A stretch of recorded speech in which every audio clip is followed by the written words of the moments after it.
not views. We bring you stories that matter and impact your lives. News that informs and keeps you ahead. From Maximum City, Mumbai, to the seat of governance, Delhi, NDTV brings to you the best breakfast show.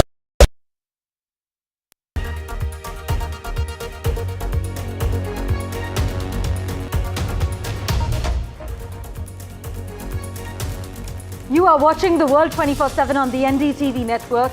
I'm Parmeshwar Bava. Let's begin with the top stories you need to know. Well, the US President Joe Biden has signed a presidential pardon for his son, Hunter Biden, a reversal from previous statements he would grant him neither a pardon nor commutation. Syrian and Russian jets are stepping up strikes on opposition forces in northern Syria in retaliation for the sudden offensive that has cost the regime control of the country's second largest city, Aleppo. US President-elect Donald Trump threatened to impose 100% tariffs on BRICS countries that move away from the dollar, further raising fears of a multi-front trade war. Some nations in the bloc, which includes Brazil, Russia, India, China, South Africa and others, have called for challenging the dollar's dominance as the world's reserve currency. Russian President Vladimir Putin approved budget plans, raising 2025 military spending to record levels as Moscow seeks to prevail in the war in Ukraine. Now, around 32.5% of the budget posted on a government website has been allocated for national defense. The death toll from sectarian violence in Pakistan's restive Khyber Pakhtunkhwa province surged to 130, with at least 6 people killed and 8 injured on Sunday, as clashes in the volatile Kurram district continue for the 11th consecutive day.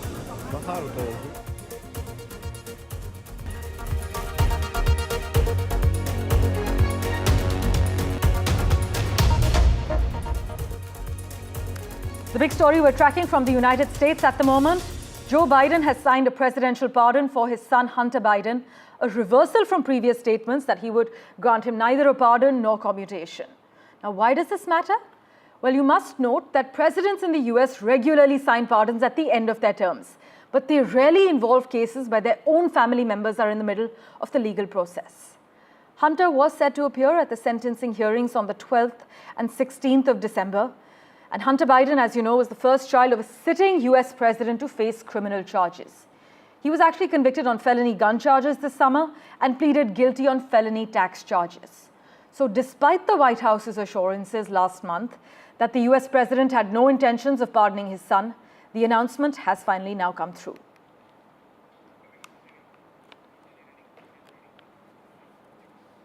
The other big story we're tracking: the reignited war in Syria is the latest fallout from the turmoil that has gripped the Middle East since the Hamas attacks on Israel on the 7th of October last year. Rebel forces in Syria have taken control of much of Aleppo, including the city's airport, following a surprise offensive that reawakened the country's stalled civil war. But the fighting poses the most serious challenge in years to President Bashar al-Assad, and Syrian and Russian jets have stepped up retaliatory strikes over the weekend, especially on Sunday. The rebel success so far is being considered a direct consequence of wars elsewhere, as per many analysts. My colleague Mohammad Ghazali has been tracking all the details for us very closely. He joins us live at the moment. Ghazali, take us through the latest developments. See, the rebels have taken control of Aleppo, as we know, and Idlib as well. Most parts of Aleppo and Idlib are under their control, but the regime forces, that say the forces of Bashar al-Assad in Syria, are still saying that perhaps the aerial strikes being carried out by Russia in support of Assad has also able to thwart these attempts by the rebels to take control of the situation. But the visuals coming out from the region certainly shows that the regime forces were certainly taken by surprise by the way these rebel forces have been marching there. And if you see the sequence of events and how it happened, just a couple of days after Israel announced, or United States brokered the ceasefire between Lebanon and Israel, Israeli Prime Minister Mr. Benjamin Netanyahu had threatened Mr. Assad that he's playing with fire. And just after that, the moment the ceasefire was brokered, it was announced that now there will be no ceasefire violation. There will be no attacks from either side. The rebels certainly started attacking positions of the Syrian army in Syria. But what is more threatening right now, and how it is different from 2011 Arab Spring and the developments after that is that this time around, there are multiple groups who have been fighting against Assad's army in Syria. And back then in 2011 and 12, we had seen the rise of ISIS there, the rise of many extremist elements in Syria, which led to sectarian violence, which led to violence against minorities who are Kurds, who are not Sunnis, Shias.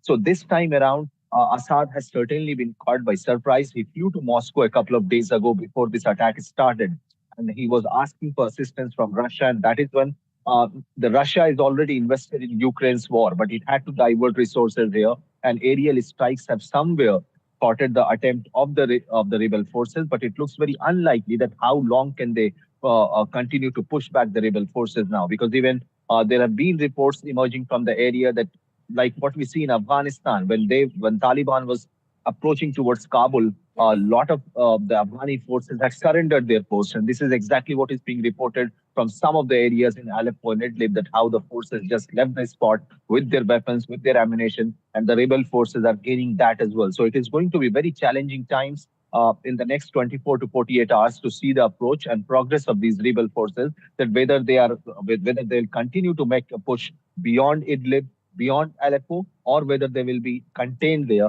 by the aerial strikes from Russia. As always, Ghazali, thank you so much for contextualizing the latest details for us. Well, many continue to question why Assad's forces were so suddenly vulnerable.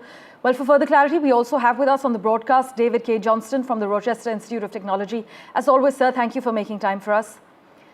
Is it a fair assessment that al-Assad's allies, which are Iran, Russia, and Hezbollah, are all embroiled in their own conflicts, and Turkey, which backs the rebels, took advantage in the situation? I think that's exactly what you're seeing. The Assad regime over the last 25 years has not expanded its base much beyond Damascus. Right. It has created a lot of enemies through its brutality. The Russians are not in a position to give very much support, not the way they did back about 10 years ago because of the war in Ukraine. And the rebels have been able to unite a diverse group of people. The Kurds, people who were part of ISIS and other interests in the Levant, to try and take down this regime. With this crisis, though, in Ukraine at the moment, in Gaza and Lebanon, all coming together and overlapping in Aleppo, would you say this is a tectonic shift of kinds? Well, if the rebels can continue to advance and the police and soldiers drop their weapons basically and run off, which we've seen so far, that would suggest that the regime is in serious danger. One of the reasons Moscow can't do anything is that the Ukraine war has the Russians taking stocks of weapons, tanks, trucks that were in mothballs from the Soviet era and trying to put them into use. And the Russians are losing approximately 1,600 soldiers a day in Ukraine. During World War II, the U.S. only lost 300 soldiers a day on average while fighting wars in both Asia and Europe. So Russia's ability to help the Assad regime is very limited. They, of course, want to do that because Syria has provided them with a warm water port in the Mediterranean for their warships. Right. So would you then argue also that Iran, meanwhile, which has come off worse in its direct military exchanges with Israel, as many would argue, may also be more cautious to step in or allow its proxies to step in as well? Well, we haven't seen the Iranians yet do anything terribly significant in this field, and they certainly have their interests tied down a great deal by the wars involving Israel. And Iran, at some point, like every other country, has limited resources. Clearly, the Iranian government wants to support this regime, but we haven't seen them really step up to the plate. But for the Middle East, it's actually quite tragic. There is a bitter irony that as one conflict comes to a halt with the ceasefire in one place, another one has restarted. So do you think it all gets much worse before it does begin to get better? Well, I don't know necessarily that overthrowing the Assad regime is worse. It might be much better for the 22 or 23 million people who live in Syria and the million or so who have been displaced. But there's going to be more death and violence for sure. This civil war that started in 2011 has already cost roughly 500,000 Syrians their lives, and Yes. 2/3 of those have been non-combatants. So it may get worse, but it's distinctly possible we will see a better government in Syria than the brutal dictator who's been in charge since the turn of the century. As always, sir, thank you so much for joining us with the latest updates and contextualizing the information with us on NDTV. With that, let's turn our attention now to the neighborhood. Well, sectarian violence continued in Pakistan's northwest over the weekend, killing at least 14 people and wounding 27 in the past 24 hours in the Kurram district that's located in the Khyber Pakhtunkhwa province near the border with Afghanistan. Now, this brings the death toll from the fighting over the last 10 days to at least 130, with 200 people wounded. And violence has escalated in the region since the 21st of November, as we have been covering, when gunmen opened the fire on convoys carrying Shia pilgrims, and the attack killed 52 people, which included women and children. No group has claimed responsibility for the assault, but a little context for you here. Kurram is the only district in Pakistan where Shia make up the majority of the population, in contrast to the rest of the country, where Sunnis are the majority. And now we are getting confirmed reports of 130 deaths due to sectarian violence there. From Islamabad, for a ground report, we have with us senior journalist Hamza Amir. Thank you so much for making time for us. Now, Kurram, which is near the border with Afghanistan, has been a flashpoint for sectarian tensions for decades, as we know. But what is the current state of affairs? How intense are matters in Pakistan? See, in Kurram agency of Khyber Pakhtunkhwa, it's basically about the Para-Chenar region, in which 40% or at least 50% of the population it comprises of Shia Muslims, and the sectarian violence in there on territory and also on the basis of sectarianism differences between the tribes there has been deadly for a very long time. Even in the latest clashes, over 150 people have died, and locals claim that still continues to rise because the violence does not stop. Recently, just a day before, as Chief Minister of the Khyber Pakhtunkhwa province, Ali Amin Gandapur, has shared a jirga in which he has called in for deployment of paramilitary troops, or even for the army deployment to ensure security in the area, which is something that the local tribes do not agree to. And the sectarian violence is so deadly that even when it started, when only 47 people were killed in an attack on a passenger vehicle convoy, which was passing through a certain area of the Kurram agency, all of those people hailed from the Shiite community. In response to that, there were announcements made by the Shia extremist groups that they are going to burn down villages from where these gunshots were heard, and exactly the same kind of scenes were witnessed the day after, when a whole village was burned down. People were burnt, they were shot dead, and it was a bloodbath all day in that area, resulting in even more deaths of Sunni sectarian tribes. Now the local tribes are trying to ease the tension down, de-escalate it, and that initial truce of a week was reached, but still, after a few days of that, it was breached and the clashes have started. The government seems to have failed to actually establish its writ and its strength in the area. It's only the local tribes and the sectarian violence that continues to go on. Some say that the Iranian Beg Zainabiyun militant group of the Shiite organization is behind it, and others say that Afghanistan-backed groups of the Sunni sects are basically a part of the strength behind the Sunni tribes. Unfortunately, this area has been witnessing the bloodbath of sectarian violence for a very long time, and the security forces, along with the state and the provincial government, have always fallen short as far as ensuring security and peace in the area is concerned. If I may remind you, some time back, when the ceasefire was not reached and the violence continued, over 30 days were spent without any supplies and routes being blocked in the Para-Chenar area. In fact, we're still hearing that the closure of the shops has created a scarcity of oil, food commodities, as well as medicines in the region. Thank you so much, as always, Hamza Amir, for joining us with that ground report. Many argue, as we speak, that the 10-day truce brokered just last week has actually been rendered ineffective by intermittent violence. In fact, I must also inform our viewers that in Pakistan, in this area, internet services have also been suspended in the region since the clashes.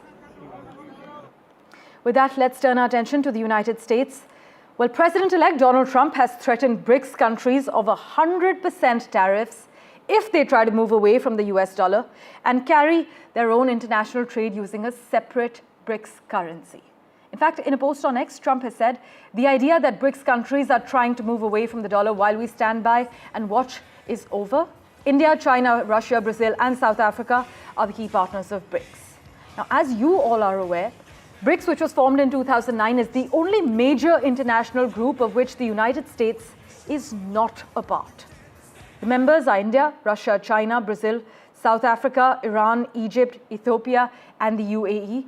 And for the past few years, Russia and China have been seeking an alternative to the US dollar or creating a BRICS currency. Now, where does India stand in this equation? Well, India has not supported the currency move, but has allowed trade settlements in rupees with countries like Russia and the UAE and continues to discuss the issue with Indonesia as well. My colleague Mohammad Ghazali is tracking the latest developments for us. He joins us live at the moment with an update on this story as well. Ghazali, Trump's latest threat. Take us through what it means for BRICS countries. See, first of all, it's very ironic that being a democratic country, you have to threaten other countries in the world to ensure that you engage with them in trade and investment. But as far as you rightly pointed out, last year, we saw Dr. Jaishankar before the BRICS meet only saying that perhaps this discussion on having a BRICS currency is not going to materialize, or India showing its stand very clear. And there are very specific reasons for that. India's economy is growing right now, and it has very good relations with Europe and the West, and it has not intended any way to show that they want to de-dollarize the entire trade and investment with any country they're dealing with. But certainly in the recent BRICS summit in Kazan, the Indian Prime Minister as well as the Foreign Minister in their meet has hinted that trade in local currencies with the countries which you're dealing with has been promoted. India has been promoting that, but a separate currency is something which India has never backed.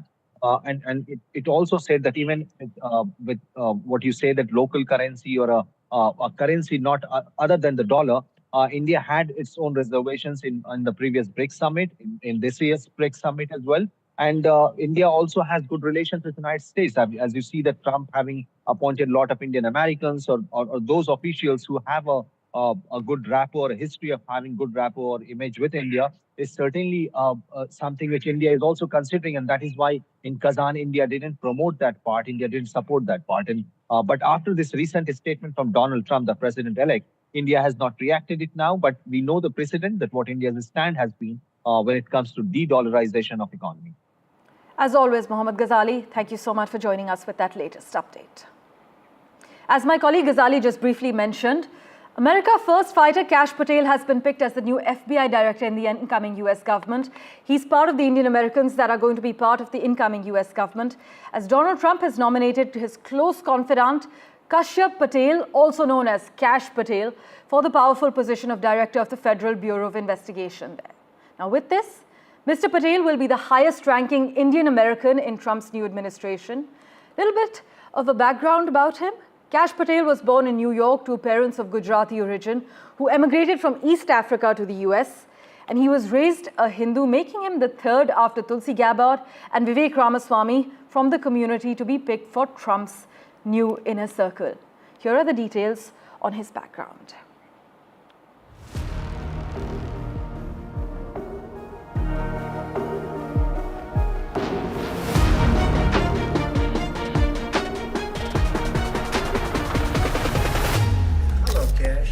I kept hearing about there's a guy named Cash that works for you. He's phenomenal.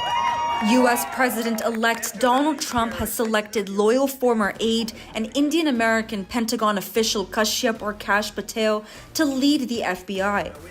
Trump made the announcement on his social media platform Truth Social. Patel has been nominated to reform the agency and remove those he sees as conspirators. The selection reflects Trump's push for drastic changes and his desire for retribution against his supposed adversaries.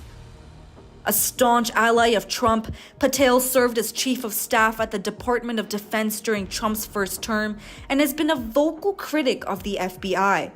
He is a prominent advocate for dismantling what he calls the deep state within the U.S. government. Trump has praised Patel's contributions during his first term, claiming that he spent his career exposing corruption and played a crucial role in exposing the Russia hoax. Patel shares Trump's skepticism of government institutions. In his memoir, Government Gangsters, Patel proposed curbing what he describes as government tyranny at the FBI by firing its top leadership and dramatically reducing its power.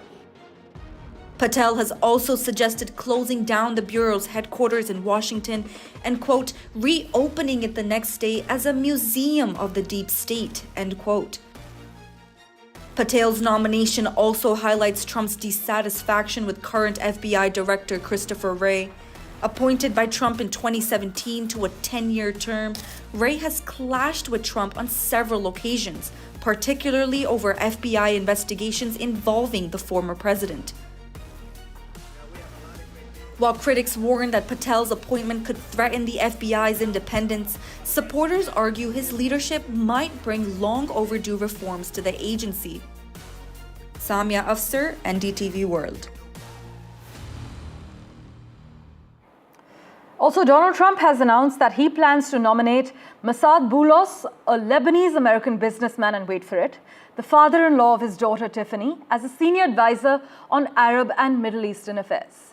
Trump has kept many family members close, and just a day earlier, he named Charles Kushner, his daughter Ivanka's father-in-law, as the new ambassador to France. Trump made the announcement about Boulos on Truth Social, praising his business expertise and his role in engaging Arab American and Muslim voters during his campaign. Let's turn our attention now to the Middle East, where Israeli forces killed at least 10 Palestinians in an attack on Beit Lahia in northern Gaza, taking the death toll from the attacks just on Sunday to 34 people. Meanwhile, a top medical official in Gaza has accused Israeli forces of using internationally prohibited weapons in the enclave that causes entire bodies to vaporize. And the UN Agency for Palestinian Refugees has said it is halting shipments through the Karem Abu Salem crossing between Israel and Gaza after a series of attacks on their aid convoys. Well, news and updates continue in a moment right here on NDTV. We're taking a quick break for now.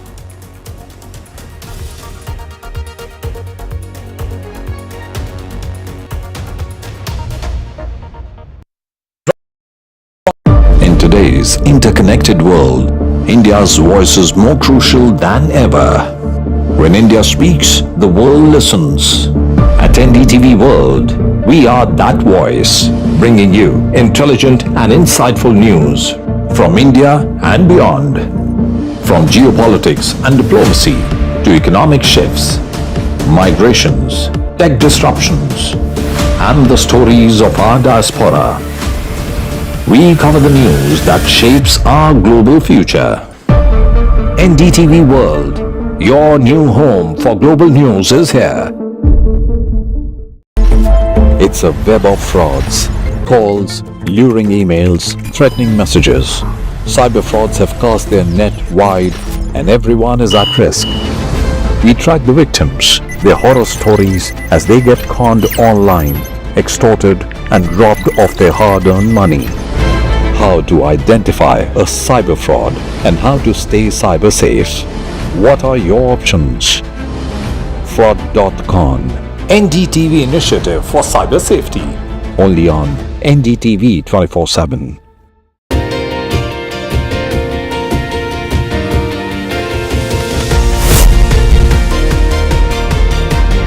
Becoming a member of jury of NDTV was a totally different challenge altogether. When you recognize contribution to society, these stories are inspiration for everyone who views them. The NDTV Indian of the Year is an extremely important initiative.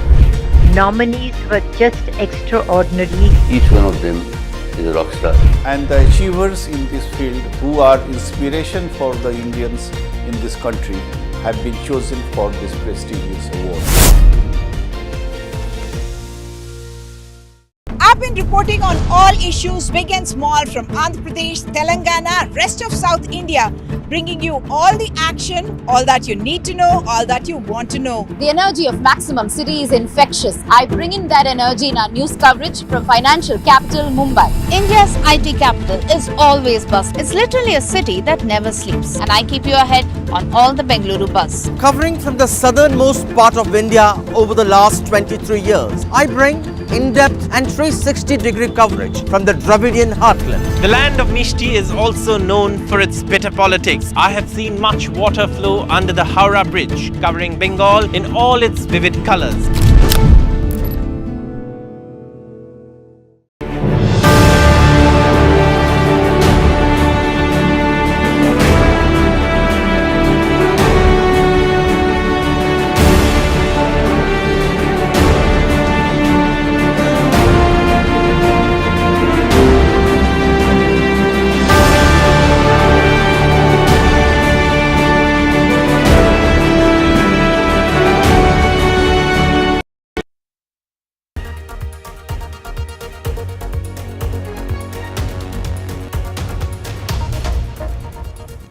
Welcome back. Let's get you a quick update from Bangladesh now, where after the arrest of a second monk, Shyam Das Prabhu, following the arrest of Chinmoy Krishna Das Brahmachari, 2 other ISKCON priests have also gone missing, according to Radharam Das, ISKCON Vice President spokesperson in Kolkata.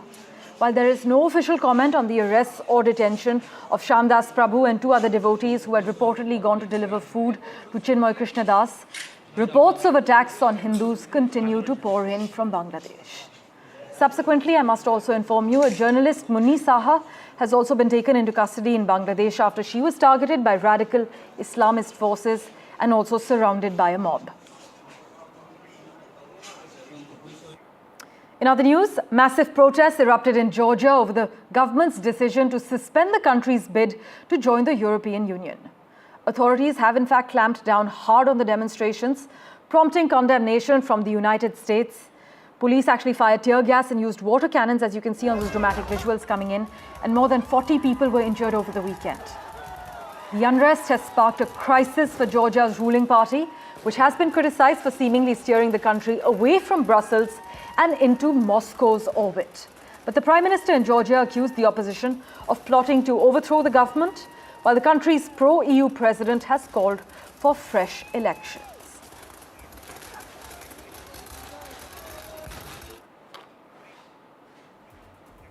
As always, thank you for investing your time and watching this edition of The World 24/7.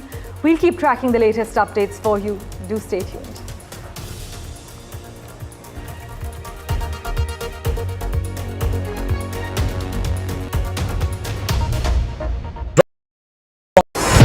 NDTV proudly upholds its legacy of trust and credibility.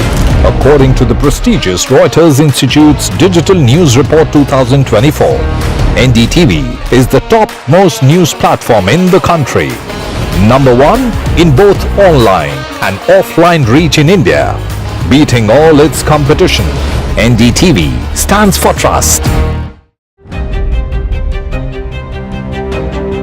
Hello and welcome to India Sense, where I speak with global opinion makers. The United States has made a strategic decision over the last 20 years to move closer to India. Now, a $7 trillion economy seems a perfectly conceivable number. If you want to be a national party, it's that you sort of accept the way the world is rather than want to endlessly hark back to how it was. Modi is promoting the digitization of the economy, which is accelerating growth in the country. New day, new show, a new experience. Start your day with the news, not views. We bring you stories that matter and impact your lives. News that informs and keeps you ahead. From Maximum City, Mumbai, to the seat of governance, Delhi, NDTV brings to you the best breakfast show. The breakfast show only on NDTV 24/7 every morning at 8 a.m. In today's interconnected world, India's voice is more crucial than ever. When India speaks, the world listens. At NDTV World, we are that voice, bringing you intelligent and insightful news from India and beyond. From geopolitics and diplomacy to economic shifts, migrations, tech disruptions, and the stories of our diaspora. We cover the news that shapes our global future. NDTV World, your new home for global news is here. It's a web of frauds, calls, luring emails, threatening messages. Cyber frauds have cast their net wide and everyone is at risk. We track the victims, their horror stories as they get conned online, extorted and robbed of their hard-earned money. How to identify a cyber fraud and how to stay cyber safe. What are your options? Fraud.con, NDTV initiative for cyber safety. only on NDTV 24/7.